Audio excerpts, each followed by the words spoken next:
Hello friends, नमस्कार, जय जगन्नाथ।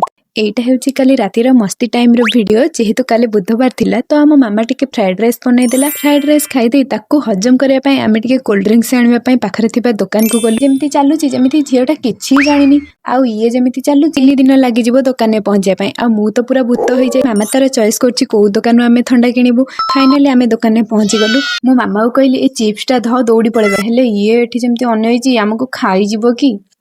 दीदी जन तांगर कोल्ड ड्रिंक्स रो अनुसरण रे लागि पड़िले। दीदी तार तो फ्रिज भीतर पसी गलानी आउ। तापरे आमे कुनी कुनी कोल्ड ड्रिंक्स दीटा धरिकिनी पळे आसिलु। आसीबा बाटरे एई दीटा छुआ स्टूडेंट गेम खेलुथिले। आमे भी तांका सह टिके मस्ती कर देलु। देखु न ए मॉडर्न टीचर को ए मॉडर्न स्टूडेंट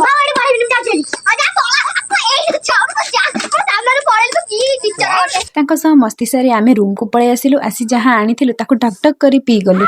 बस लास्ट को मो पई एतिकी टिके रखिचंदी। हो छाड़ मु भी ताको ढक ढक करी पी गली।